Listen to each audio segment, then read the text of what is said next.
मित्राच्या घरात झोपलेल्या अल्पवयीन मुलाला 12 जणांच्या टोळक्याने दरवाजा तोडून बळजबरीने मोटारीत बसवून बाह्यवळण रस्त्यावरील नेप्ती मार्केट जवळील मोकळ्या जागेत नेले। तिथे त्याला मारहाण करीत नग्न करून सामूहिक अत्याचार केला। याला जिवंत सोडू नका असे म्हणत कापडी पंचाने गळा आवळून टार मारण्याचा प्रयत्नही त्यांनी केला। अत्याचार करताना निर्दयी टोळक्याने त्याचे व्हिडिओ काढले। ही घटना रविवारी मध्यरात्री घडली। या प्रकरणी कोतवाली पोलीस ठाण्यात 12 जणांविरुद्ध गुन्हा दाखल झाला आहे। एकनाथ नगर येथील रावण साम्राज्य ग्रुपचा अध्यक्ष मयूर अनिल आगे, शाहरुख अन्सार पठाण, ओमकार उर्फ भैया राहिंग, रोहित पंडागळे, सोनू बारहाते, ऋषिकेश सातपुते सर्व राहणार केडगाव यांच्यासह अन्य 6 जणांचा आरोपीमध्ये समावेश आहे।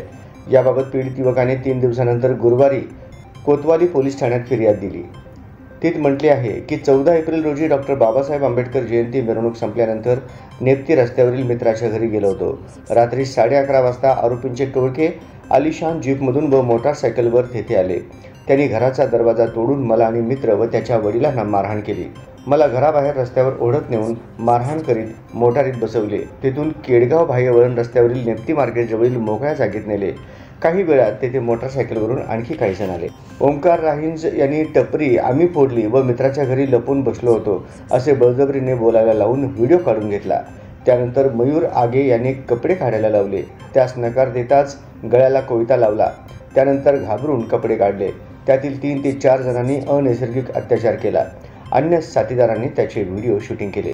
याला जिवंत सोडता कामा नये असे अजय शिंदे यांनी कोयत्याने वार केला, मात्र तो मी चुकविला। कोयत्याने वार केल्यावर पोलीस पकडतील, त्यामुळे गळा आवळून मारू असे म्हणत 3 ते 4 जणांनी कापडी पंचांनी गळा आवळून ठार मारण्याचा प्रयत्न केला। बेशुद्ध पडल्यानंतर मेला असे समजून तेथून निघून गेले। सोमवारी सकाळी शुद्धीवर आल्यानंतर कपडे घालून घरी आलो। घरी आईने काय झाले असे विचारले, पण घाबरल्याने काहीच सांगू शकलो नाही। 2 दिवसांनी धक्क्यातून बाहेर आल्यानंतर घडलेला प्रकार सांगितला।